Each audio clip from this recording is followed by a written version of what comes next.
Alright mga buddy, good evening. Ayan, good evening din sa inyo dyan sa Pinas mga buddy. So nandito pa rin tayo sa Exit 11 Al Aruba Road dito sa Riyadh, Saudi Arabia. Ayan, so pauwi na tayo, kahatid ko lang yung amo ko sa bahay ng nanay niya. Ayan, so gabi na, ang oras natin ay 7:10 ng gabi. Ayan, so drive tayo. So papasok tayo dyan sa may main highway dito sa may Al Aruba Road. Ayan, Exit 11 to guys mga buddy. So dahan-dahan lang tayong papasok kasi may mabilis. Pero naka signal light tayo kasi kailangan nating pumunta dito sa may pinaka gilid, sa may pass lane, kasi kakaliwa tayo rito sa may sa may traffic light. Ayan,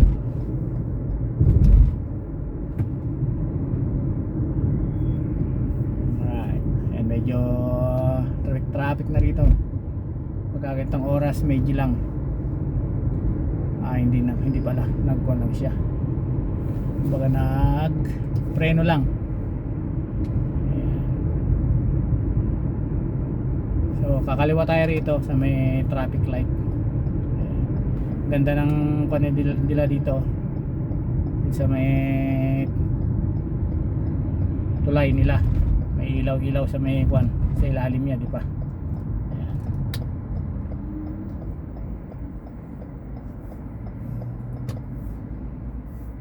Ganyan lang pagmamaneho mga buddy dito, gabi man o umaga. Sunod lang tayo sa traffic niya, sa flow ng agos ng sasakyan, para hindi tayo maka-aksidente or mabangga pag tayong palit ng linya.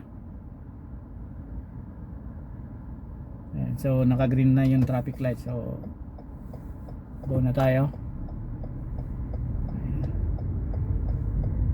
Pagka approaching kayo sa mga ganitong traffic light, dapat kayo mga buddy, alerto kayo, baka biglang magpalit ng ng red light. Kasi kung minsan yung mga traffic light dito wala siyang dilaw na nagwa-warning siya na magpapalit na siya, kumbaga nagre-red na lang basta-basta. So dapat alerto kayo, alerto sa traffic light. Kasi pagka may camera tapos nabiting the red light kayo, 3,000 real ang magiging penalty nyo, multa nyo. So ganito kahigpit dito sa Saudi Arabia sa mga violation. Ang 3,000 real ay equivalent ng 43,500. So yun, magbiting the red light ka lang, diba? Napakalaki, beating the red light lang, 3,000 real. Ilang buwan mong babayaran yon kung magkano lang sahod mo bilang driver, diba? Kung 1,700 ka lang, sabihin mo lang 3 buwan mong babayaran sa amo mo, 1,000, 1,000. Wala ka nang mapadala sa pamilya mo. Yung 700 mo, pangkain mo na lang yun. So hindi naman malaki ang sahod ng mga driver dito. Nung nag-start ako rito, 1,500 plus 2 lang ako.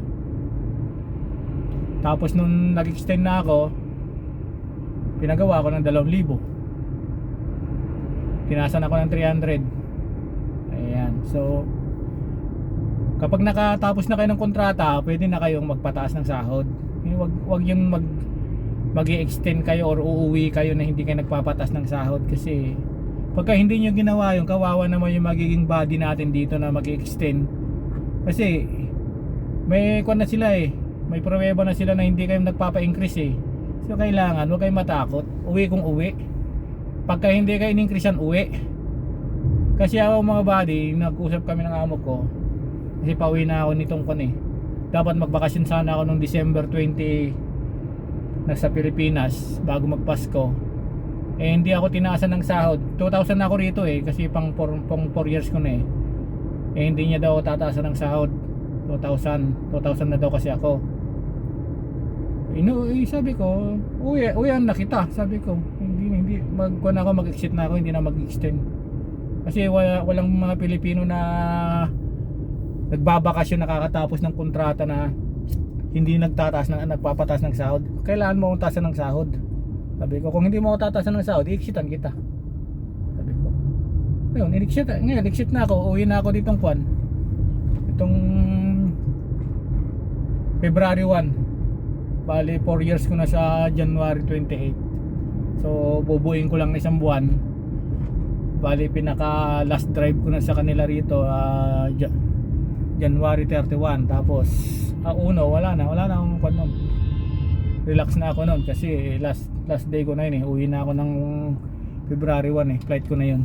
May ticket na ako, mga buddy. Ayan.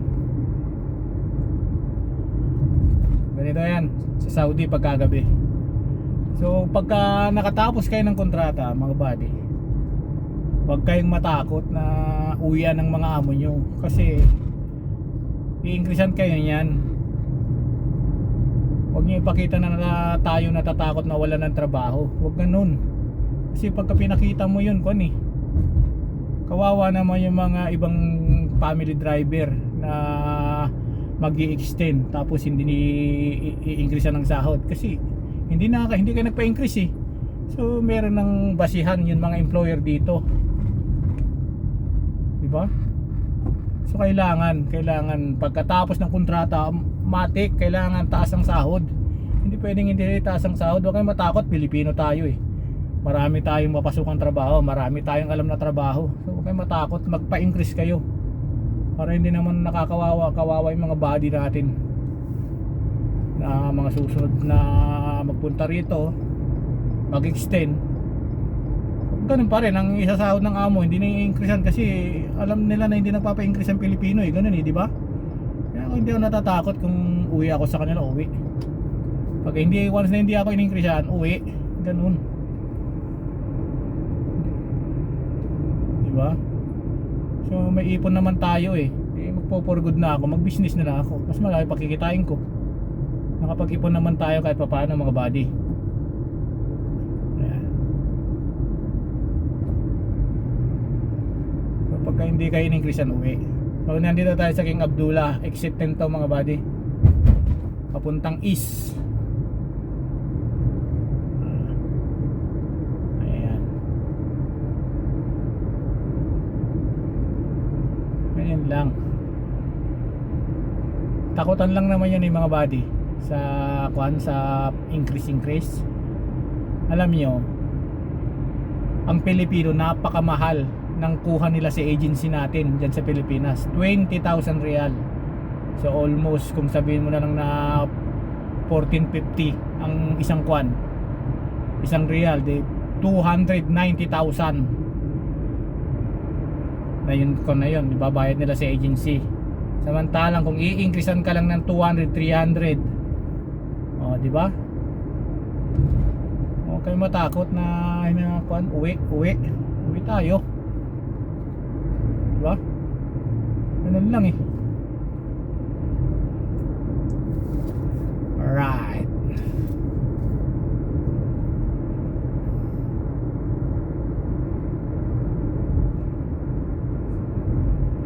Minsan nagbibigay din sila ng mga pagkain, pero mas maganda ma-increasean tayo. Kasi para sa pamilya din naman natin yun. Napakahirap ko yung malayo sa pamilya natin. Nagtatrabaho ka rito, tapos sa video call mo lang nakikita yung mga pamilya mo, anak mo, asawa mo, nanay mo. Diba? Sakripisyo yung ginagawa natin dito. Napakahirap ng buhay ng isang OFW. Kaya lang, mas mahirap naman ang buhay kung walang makain. Diba? So kapag kayo nandito na, huwag kayong maluho sa katawan nyo. Mag-ipon kayo para once na gusto nyo nang mag for good, may pangkuan na kayo, may pang puhunan kayo para sa negosyo. Huwag yung bili rito, bili roon, bigay dito, bigay doon, bibigay nyo lahat ng sahod nyo. Huwag. Mag-ipon din kayo. Kasi malay nyo, yung pinagbibigyan nyo, hindi naman hindi naman one day millionaire, mga ganon. Pagka nakapadala, waldas dito, waldas doon, mahirap yun. Wala kang maiipon kung ganon. So kailangan mo rin mag-ipon para sa pag-uwi mo, may dala ka. O, diga? Ayan, so medyo traffic na rito mga buddy. Daan-daan lang tayo para iwas disgrasya. Sunod lang tayo sa agos ng mga sasakyan. Wag palit ng palit pagka ganito.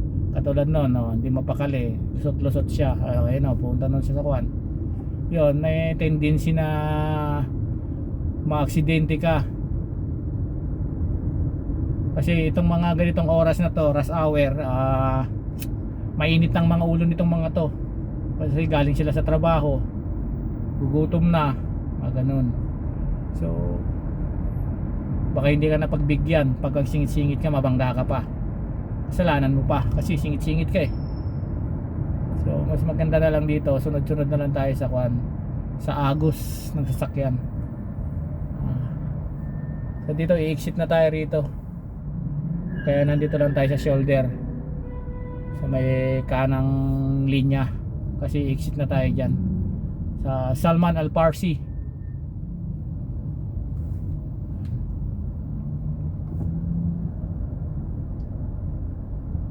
Right. Ayan o.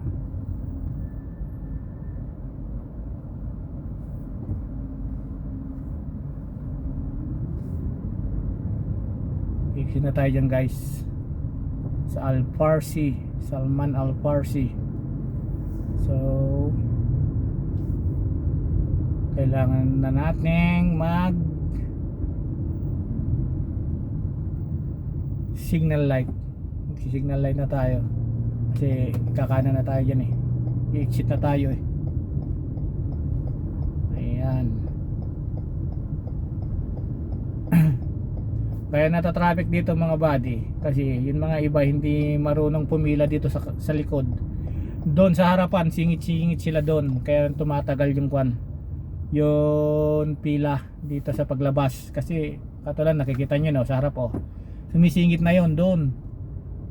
One way lang, isang linya lang yung pa-exit doon. Siyempre magiging imbudo na yon, kaya natatagalan. Kung sana, kung pumipila tong mga to, nang bilis sana ng labas. O, tingnan nyo no. Tapos na yan, mga yan, kakat na yan.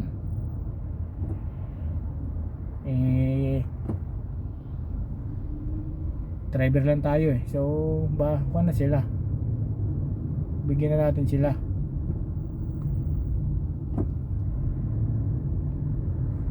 Pagka silang sumagi sa atin, kasalanan nila. Basta wag lang tayo ang sasagi sa kanila mga buddy. Yun ang tandaan nyo, wag lang tayo ang sasagi sa kanila. Hindi bali banggay nila tayo, okay lang yun, kasi silang magbabayad.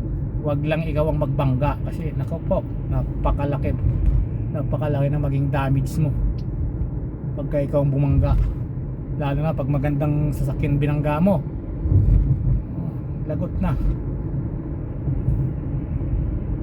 So ang driver dito, dapat lahat ng rules susundin mo. Kung ako nga, kahit na sinasabi ng amo ko na magdaan ako sa mga mga emergency na sa daanan ng mga ambulansya, sabi ko hindi. Sabi ko, kasi mamaya may pulis sa harapan, sasabi ko sa kanya, matikitan ako, di bali kung ikaw magbabayad, baka hindi mo bayaran, sabi ko sa kanya. May amo ko noon una, sunod-sunod ako nung bago-bago pa ako, pero ngayon wala na. Nung mag 1 year na ako noon, matigas na rin ako noon eh. Hindi na rin sila pwedeng basta pag mali yung sinabi nila, hindi ko sinusunod, hindi na nila ako mapipilit. Sige, sabing ganun lang ako, sige, papasukin ko yan, pero pagka nakuan ako, natikitan ako, ikaw magbabayad, sabi ko sa kanya. Pag sinabi niyang oo, o papasukin ko yun. Pagka hindi niya sinabi, kahit maliit pa siya dyan, di ba? Sa umpisa talaga, lahat parang manginginig ka pa lahat susundin mo sa kanya Pero pagka natuto ko na rito, tumagal ka na, kung mali naman sila, pwede mo namang sagutin. Wag naman yung tama na nga sila tapos sasagutin mo pa. Wag ganun. Dapat pag mali lang, pag mali lang yung tinuturo nila, yun, pwede mo silang barahin. I-explain mo sa kanila na hindi pwede, may mahuhuli tayo, ganun. Pero hindi yun bara na balasubasin mo yung salita. Yun, may please, mga ganun, pakiusap na no, mga ganun, sasabihin mo ganun na hindi pwede kasi matitikitan ako dyan. Kasi ang mga Arabo lagi nagmamadali yan, mga yan, gusto nila makarating agad. So kahit na mali, ipipilit nila. Yan. So nasa sayo na yon kung susundin mo siya. Sabihin mo sa kanya, susundin kita, papasukin ko, pero pagka natikitan ako, ikaw magbabayad. Ganun. Sinabi niya oo, sige, pasukin mo. Pagka hindi siya nagsalita, huwag mong pasukin. Kasi baka mamaya matikitan ka, wala namang sinasabing pasukin mo Sabi niya ganon nabaliktad ka tuloy, di ba? Ganun lang naman yung mga buddy.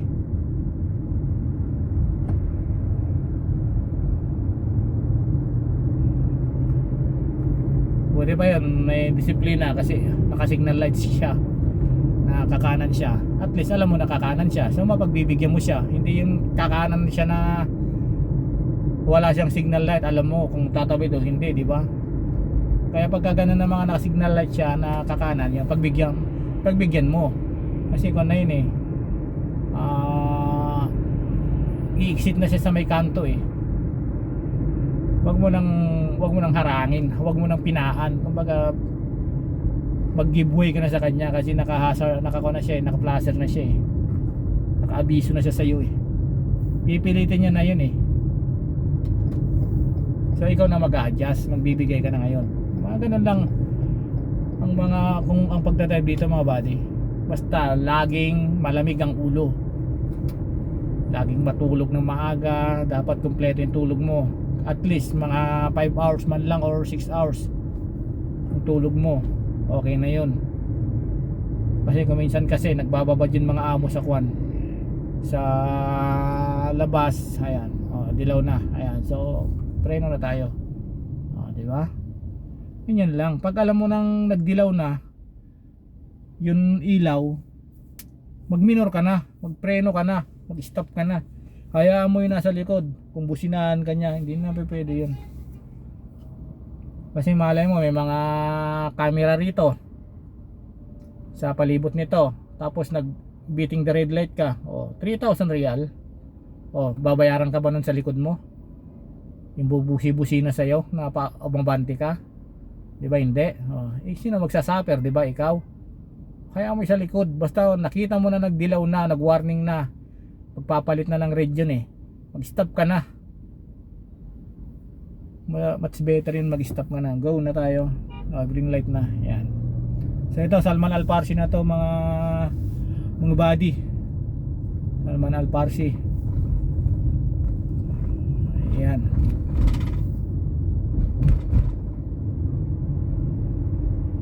Malapit na tayo. Alright.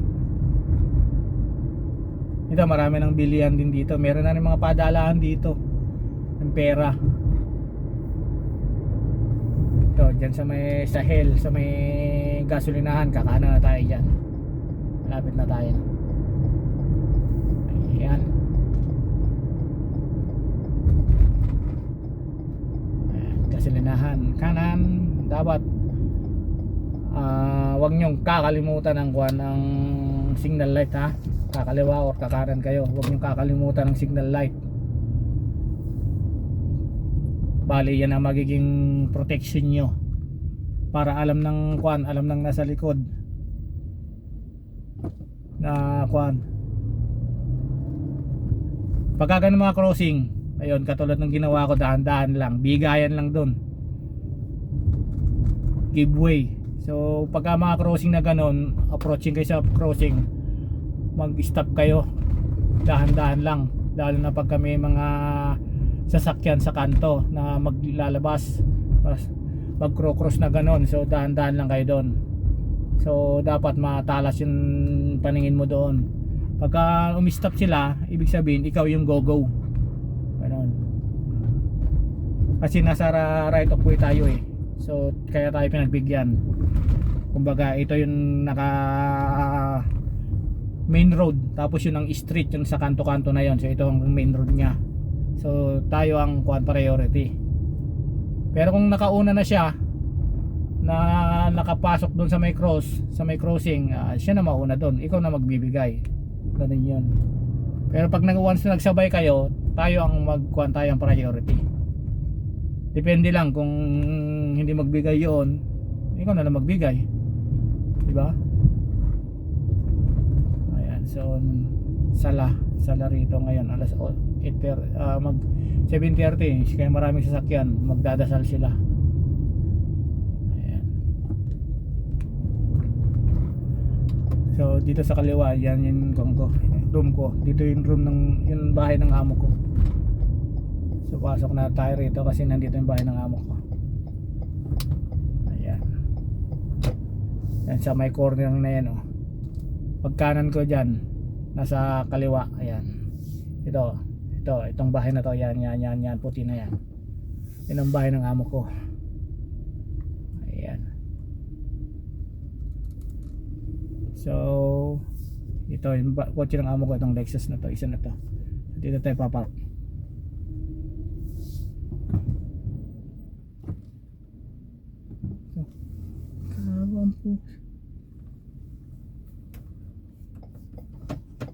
Loko ba?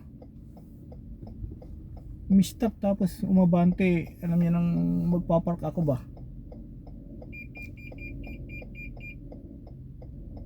Loko yun ah.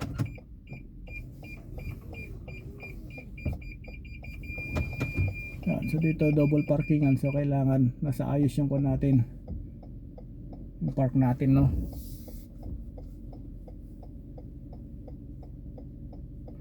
Okay, salamat. Bye-bye.